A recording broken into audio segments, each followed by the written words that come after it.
516장 옳은 길 따르라 의의 길을.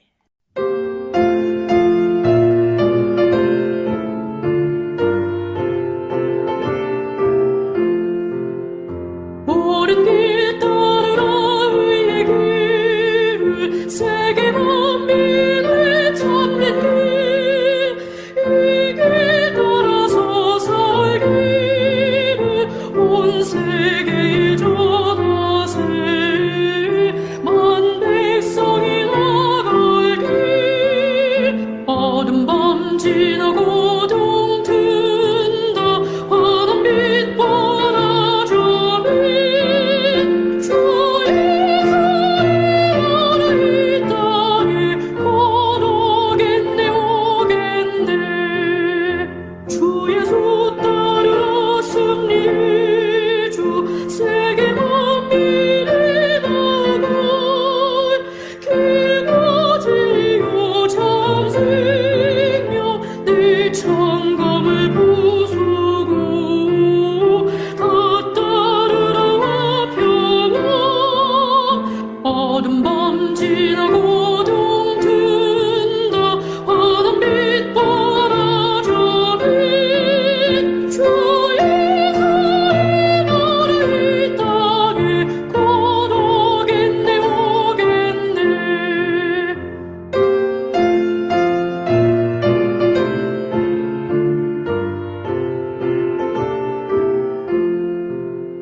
놀라운 이 소식 알리어라. 세계 만민을 구하려 내 주 예수를 보내신 참 사랑의 하나님, 만 백성이 따르게. 어둠 밤 지나고 동 튼다. 환한 빛 뻔하죠. 주의 사랑을 이 땅에 거두겠네 오겠네. 고난 길에 치고 찾아온 길, 많은 백성을 구한 길, 모두 나와서 믿으면 온 세상이 마침내 이 진리에 살겠네. 어둠 밤 지나고 동 튼다. 환한 빛 뻔하죠. 주의 사랑을 이 땅에 거두겠네 오겠네.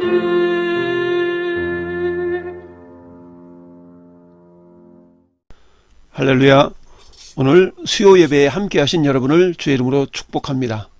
오늘 본문은 바울과 바나바의 제1차 전도여행 주 47년부터 49년 동안 이루어진 그 선교 사역이 마무리되는 장면입니다. 함께 읽은 본문을 중심으로 하나님의 함께 행하신 모든 일이라는 제목으로 말씀의 은혜를 나누고자 합니다. 오늘 본문의 배경은 지금의 터키 지역입니다. 루스드라는 이고니온에서 남쪽으로 약 45km에 위치한 곳입니다. 이곳은 더베와 같이 타우르스 산악지대의 고원에 위치하고 있어서 물 사정이 좋지 않고 황량했지만 목초지로서는 적합한 곳이었습니다. 이곳은 디모데의 고향이기도 했습니다. 다음으로 더베는 루스드라 동남쪽으로 약 30여 킬로 지점에 위치한 로마 황제의 변방 도시로서 로마 황제 글라디오 이름을 따라 글라디오 더베라고도 불리웠습니다. 이곳은 바울의 제1차 전도 여행의 종점으로 바울과 바나바는 여기에서 다시금 루스드라, 이고니온, 비시디아의 안디옥을 거쳐서 버가에 이른 후 거기에서 배를 타고 선교 출발지인 안디옥 교회로 되돌아갑니다. 오늘 본문을 보면 비시디아 안디옥과 이고니온에서의 바울과 바나바의 복음 전파를 못마땅하게 여기던 유대인들이 루스드라까지 쫓아와 무리를 선동하여 바울을 돌로 치는 사건이 나타납니다. 이 사건은 고린도후서 11장 24절 25절에서 바울이 그의 고난을 회상할 때에 다시 언급될 만큼 바울에게 큰 고통을 주었는데 유대인들이 바울이 죽은 줄을 알고 성 밖에 버릴 정도였습니다. 고린도 후서 11장 23절에 그들이 그리스도의 일꾼이냐 정신없는 말을 하거니와 나는 더욱 그러하도다. 내가 수고를 넘치도록 하고 옥에 갇히기도 더 많이 하고 매도 수없이 맞고 여러 번 죽을 뻔하였으니 유대인들에게 40에 하나 감한 매를 5번 맞았으며 3번 태장으로 맞고 1번 돌로 맞고 3번 파선하고 일주야를 깊은 바다에서 지냈으며 라고 고백합니다. 이때 1번 돌로 맞고 라는 그 장면이 비시디아에서 돌에 맞아 죽을 지경에 임했던 그 모습이었던 것입니다. 오늘 19절 말씀을 보면 유대인들의 박해가 극도에 달한 것을 보게 됩니다. 그들은 먼 거리에서 전도자들인 바나바와 바울을 박해하려고 쫓아왔고 또 군중을 자기 편에 끌어들여 협력하도록 유인하였습니다. 그때 전도자들은 이와 같은 원수들까지 회개하고 구원 얻기를 바랐던 것이죠. 그러나 그들은 어디까지나 전도자들을 죽이려고 계획한 것입니다. 여기서 성도와 악한 무리의 차이점이 보입니다. 남을 불쌍히 여겨 구원을 얻게 하려는 것은 언제나 성도의 심정이지만 남들이 망하는 것을 원하는 것은 악도의 심리인 것입니다. 자기들이 종교적 열정을 억제하지 못하고서 바울과 바나바에게 제사를 드리려 하다가 실패하여 허탈감에 빠진 루스드라 사람들을 유대인들이 선동하기란 매우 쉬웠던 것입니다. 즉 저들은 바울과 바나바를 가리켜 제우스의 종교의 뿌리를 흔드는 술사들이라고 비방하며 루스드라 사람들의 가슴에 적개심을 불러일으켰던 것입니다. 한편 여기서 바울만이 돌에 맞은 이유는 전도 활동에 있어서 바울이 지도자적인 위치에서 설교를 하였고 이적을 베풀었기 때문에 바나바에 대해서는 그들이 특별히 관심을 기울이지 않았던 것으로 보입니다. 이러한 모습은 일찍이 예수님을 십자가에 못 박게 무리를 선동했던 유대인들에게서도 찾아볼 수가 있는 모습입니다. 마태복음 27장 20절 말씀에 대제사장들과 장로들이 무리를 권하여 바라바를 달라하게 하고 예수를 멸하자 하게 하였더니 총독이 대답하여 가로되 둘 중에 누구를 너희에게 놓아주기를 원하느냐? 가로되 바라바로소이다. 빌라도가 가로되 그러면 그리스도라 하는 예수를 내가 어떻게 하랴? 저희가 다 가로되 십자가에 못 박혀야 하겠나이다. 빌라도가 가로되 어찌 미뇨? 무슨 악한 일을 하였느냐? 저희가 더욱 소리질러 가로되 십자가에 못 박혀야 하겠나이다 하는지라. 빌라도가 아무 효험도 없이 도리어 밀란이 나려는 것을 보고 물을 가져다가 무리 앞에서 손을 씻으며 가로되 이 사람의 피에 대하여 나는 무죄하니 너희가 당하라. 백성이 다 대답하여 가로되 그 피를 우리와 우리 자손에게 돌릴지어다 하거늘. 결국 이 일로 유대인들은 2000여 년 동안 그 핏값을 감당하느라 나라 없는 소름을 당하며 유랑 생활을 해야만 했습니다. 그러다가 2차 세계대전이 끝난 후 1948년 5월 14일에 드디어 유대인들의 나라 회복에 대한 간절한 열망과 하나님의 은혜로 팔레스타인 땅의 국가를 형성하게 되었던 것이지요. 또한 사도행전 7장에는 스데반 집사의 박해에 대하여 기록하고 있습니다. 스데반은 돌에 맞기 전에 유대인들에 의해서 성 밖으로 끌려갔는데 이것은 죄인을 죽일 때에는 성 밖에 끌어내어 죽이도록 규정되어 있는 유대인들의 율법 조항 때문이었습니다.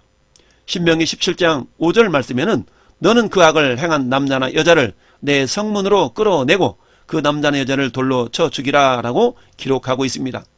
그러나 바울의 경우 그와 같은 규정을 무시하고 먼저 돌로 치고 나서 죽은 줄로 알고 성 밖으로 끌어내쳤다는 것은 바울에 대한 그들의 악감정이 얼마나 조급하고 큰 것인가를 잘 나타내 주고 있습니다. 20절 말씀에 제자들이 둘러섰을 때에 라고 말씀하고 있는데 여기서 제자들은 바울과 동행했던 수행원뿐 아니라 그의 전도를 받고서 기독교로 개종한 루스드라 성읍 사람들을 가리킵니다. 그들은 돌에 맞아 성 밖으로 내던져진 바울이 걱정이 되어서 그의 주변에 모여들었던 것입니다. 아울러 그들은 바울의 최후를 확인한 후에 그 장례를 치르고자 하는 마음이 있었던 것으로 보입니다. 또한 바울은 디모데에게 쓴 디모데후서 3장 11절에서도 그 고난의 현장에 함께 있었던 디모데에게 하나님께서 어떻게 구원을 이루셨는가를 말씀하고 있습니다. 디모데후서 3장 11절 말씀에 박해를 받음과 고난과 또한 이고니온과 안디옥과 루스드라에서 당한 일과 어떠한 박해를 받은 것을 내가 과연 보고 알았거니와 주께서 이 모든 것 가운데서 나를 건지셨느니라 라고 말씀하고 있습니다. 또한 20절 말씀 중반절에 바울이 일어나 성에 들어갔다라고 말씀하고 있는데, 돌에 맞아 죽었던 것 같은 바울이 일어났다는 것은 이를 지켜보는 사람들에게 매우 놀라운 일이었을 것입니다. 여기서 일어났다라는 표현은 바울이 갑작스럽게 일어났다는 것을 나타내는데, 이는 바울이 하나님의 특별하신 돌보심 덕분에 비록 중상은 당했어도 정신을 잃지 않고 몸을 가눌 수 있었음을 의미합니다. 한편 이처럼 죽을 고비를 넘긴 바울이 다른 곳으로 피신하지 않고 다시금 성읍으로 들어간 것은 복음 증거를 위해 죽음까지도 불사하는 바울의 순교적 자세와 의지를 나타내 주고 있습니다.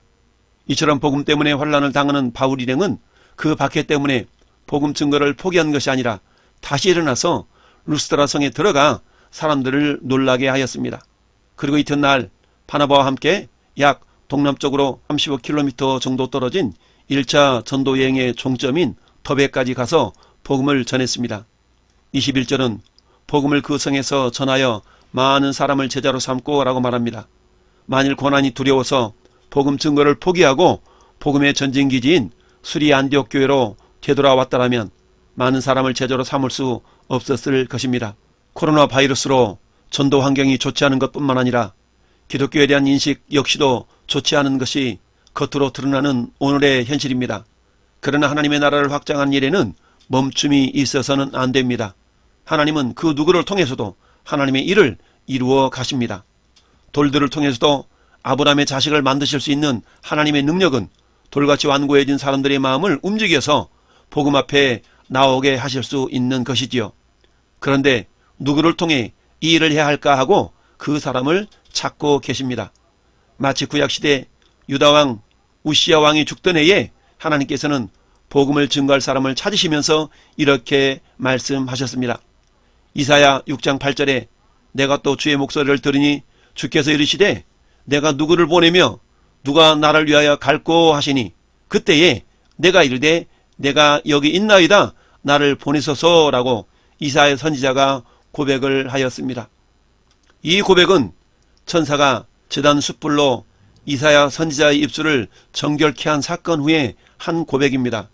저와 여러분들이 이미 예수님의 보혈로 거룩함 받은 의인들입니다.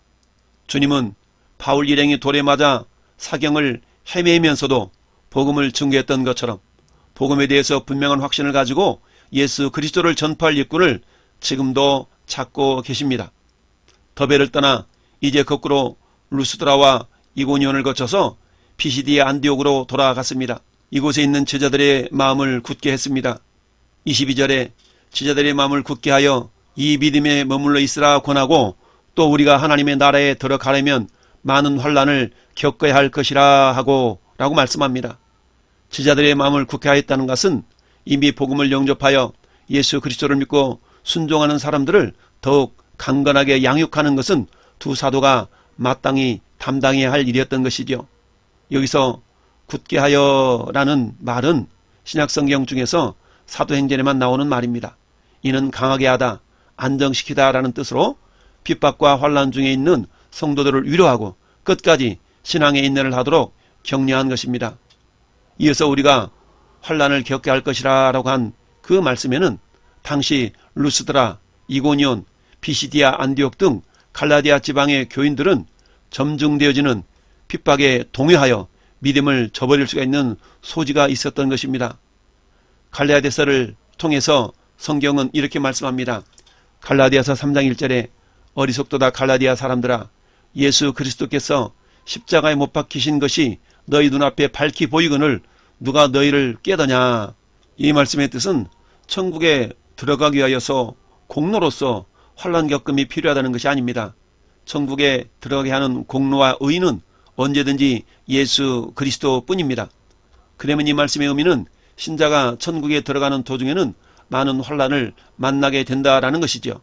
성도가 고난을 받는 것은 그리스도와 일체된 증거인 것입니다. 요한복음 15장 19절 20절에 너희가 세상에 속하였으면 세상이 자기의 것을 사랑할 것이나 너희는 세상에 속한 자가 아니요 도리어 내가 너희를 세상에서 택하였기 때문에 세상이 너희를 미워하느니라. 내가 너희에게 종이 주인보다 더 크지 못하다 한 말을 기억하라. 사람들이 나를 박해하였은즉 너희도 박해할 것이요 내 말을 지켰은즉 너희 말도 지킬 것이라 라고 예수님께서 말씀하십니다.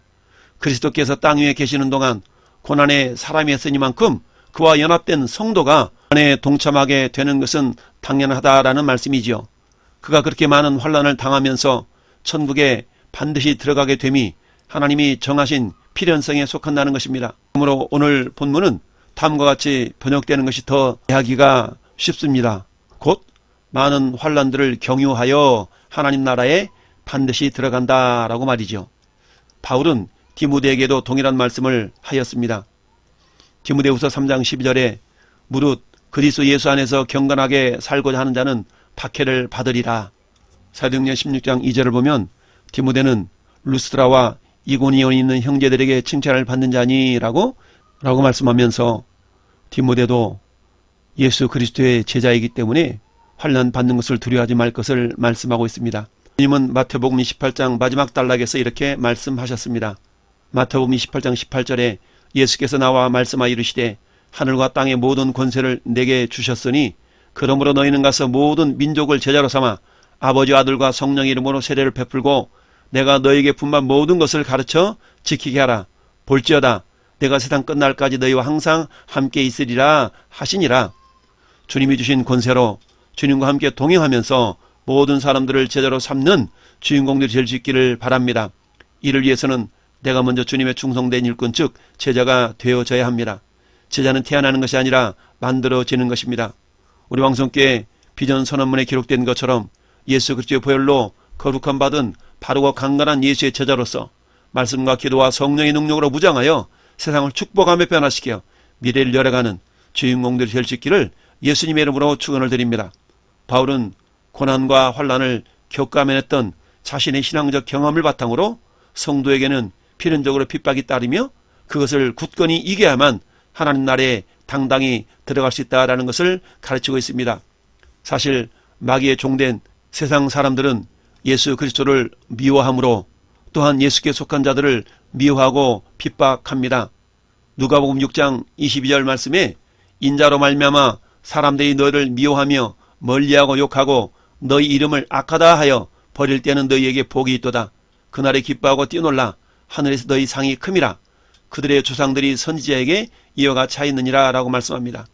따라서 성도들은 그 같은 환난을 이상히 여길 것이 아니라 도리어 더욱 예수를 의지하는 가운데 신앙의 인내를 하여야 하는 것입니다. 야고보 사도도 야고보서 1장에 이렇게 말씀합니다. 야고보 1장 2절 내 형제들아 너희가 여러 가지 시험을 당하거든 온전히 기쁘게 여기라. 이는 너희 믿음의 시련이 인내를 만들어내는 줄을 너희가 알미라. 인내를 온전히 이루라. 이는 너희를 온전하고 구비하여 조금도 부족함이 없게 하려 함이라 라고 말씀하고 있습니다. 한편 오늘 본문에 있어서 우리라는 말은 한 시대의 특정한 성도를 지칭하는 것이 아니라 모든 시대에 걸쳐 그리스도 예수 안에서 경건하게 살고자 하는 성도를 가리키고 있습니다. 이를 통해서 우리는 예수 그리스도로 말미암는 구원에 동참하는 성도가 당연히 감당해야 할 고난의 깊은 의미를 깨닫고 우리의 믿음을 보다 굳게 세우는 경건의 훈련을 게을리하지 말아야 할 것입니다. 23절에서 26절까지는 장로들을 택하고 그들에게 기도하게 하고 성도들을 잘 보살피도록 부탁하고 있습니다. 23절에 장로들을 택하여 라고 기록하고 있는데 성도들의 지속적이고 올바른 신앙생활과 그 조직의 연대를 위해서 지도자를 세우는 것은 꼭 필요한 일인 것이죠. 그러므로 장로를 세우는 것은 교회 제도의 시초로서 교회사적으로 매우 중요한 의미를 가지고 있습니다. 여기서 택하여라는 말은 손을 들어 투표하다라는 의미를 가지고 있습니다. 마치 7 집사의 경우와 같이 성도들이 택하고 2 사도가 안수하여 직분자로 세운 것으로 보입니다. 또한 금식하며 기도하며 부탁했다고 그랬는데 성도들 가운데 장로를 세우는 것은 매우 중요한 일입니다. 따라서 2 사도는 전도 여행을 떠나기 앞서서 금식과 기도로서 준비했던 것처럼 이번에도 장로를 택하는 일을 위하여서 그리하였던 것입니다. 그리고 나서 2 사도는 세움을 받은 장로들이 견고한 믿음 안에서 성도들을 잘 돌보도록 부탁하였던 것입니다. 24절 25절 말씀에 피시디아 가운데로 지나서 밤빌라 이르러 말씀을 버가에서 전하고 아달리아로 내려갔다라고 기록하고 있습니다. 두 사도는 계속 복음을 담대히 전하면서 다시금 처음 왔던 길을 되돌아 갈라디아 지방의 최남단 지방인 비시디아로 가서 이 지역을 북에서 남으로 가로질러 밤빌리아로 갔던 것입니다. 특히 그들은 버가에서 잠시 여행을 중단하고 그곳에서 복음을 증거하는 것을 볼 수 있는데, 그곳은 전에 그들이 머물렀던 지역이지만 요가 마가가 돌아간 사건도 있고 해서 효과적인 전도 사역을 하지 못했던 곳입니다. 그러므로 이제 돌아가는 길에 이곳에서 집중적으로 전도한 것입니다. 26절 말씀에 거기서 배 타고 안디옥에 이르니 이곳은 두 사도가 이룬 그 일을 위하여 전에 하나님 은혜에 부탁하던 곳이라 라고 말씀하고 있습니다. 마침내 두 사도는 제1차 전도여행을 마치고 자신들을 선교사로 파송한 수리아 안디옥 교회로 되돌아왔습니다. 두 사도는 약 2년여 동안에 걸친 전도 기간을 통해서 2000여 킬로미터의 거리를 여행하였는데, 그 결과 그곳에 거주하는 유대인들과 많은 이방인들이 예수 그리스도의 구원의 복음을 직접 들을 수 있는 계기를 마련했던 것입니다. 여기서 은혜란 구체적으로 성령의 능력과 효력을 가리키는 것으로서 안디옥 교회의 성도들이 두 사도의 파송에 있어서 그 방법과 결과를 모두 하나님의 돌보심에 전적으로 맡겼다는 것을 알 수 있습니다. 27절 말씀, 그들이 이르러 교회를 모아 하나님의 함께 행하신 모든 일과 이방인들에게 믿음의 문을 여신 것을 보고했다라고 말씀합니다. 안디옥 교회에 돌아온 두 사도의 선교 보고는 매우 놀라운 것이었습니다. 그들은 하나님이 사역 중에 자신들과 함께하며 권능을 베풀어 주신 일과 이방인들에게도 구원의 길을 활짝 열어주신 것에 대해서 말했습니다. 한편 이방인들에게 믿음의 문이 열렸다는 것은 이방인들에게 복음이 실제적으로 전파되었을 뿐 아니라 그들이 성령의 인도하심에 의해서 하나님의 자녀로 부르심을 받았다는 것을 의미합니다. 그렇습니다. 사도 바울의 제1차 전도여행 결과를 보고하여 함께 은혜를 나누는 안디옥 교회의 장면이 눈에 선합니다. 얼마나 기쁨과 감사가 넘쳤겠습니까? 하나님은 오늘 또 한 영혼이 주께로 돌아오는 것에 대한 기쁨을 이렇게 표현하고 있습니다. 누가복음 15장 4절에 너희 중에 어떤 사람이 양 100마리가 있는데 그 중에 하나를 잃으면 99마리를 들에 두고 그 잃은 것을 찾아내기까지 찾아다니지 아니하겠느냐. 또 찾아낸즉 즐거워 어깨에 메고 집에 돌아와 그 벗과 이웃을 불러 모으고 말하되 나와 함께 즐기자. 나의 잃은 양을 찾아내었노라 하리라. 내가 너에게 이르노니 이와 같이 죄인한 사람이 회개하면 하늘에서는 회개할 것 없는 의인 99으로 말미암아 기뻐하는 것보다 더하리라 라고 말씀하고 있습니다. 주님은 이러한 기쁨을 우리와 함께 누리시기를 원하십니다. 5월 31일 이웃사랑 초청주일이 열흘 앞으로 다가오고 있습니다.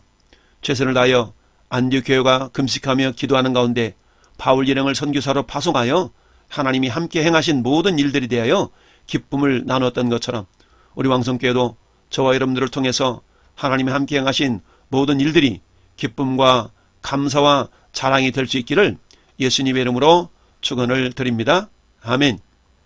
이제는 길이요 진리요 생명 되신 우리 주님 예수 그리스도의 은혜와 독생자 보내주셔서 우리의 모든 죄를 담당하시고 구원해 주신 아버지 하나님의 크신 사랑하심과 생명을 구원하는 자로 살 것을 강권하시는 성령님의 내주교통 감화감는 역사 충만하심이 하나님이 함께 행하신 모든 일들을 자랑하는 주인공 되기를 원하는 모든 성도들 머리 위에와 이 나라의 민족 위에 영원토록 함께 있을지어다.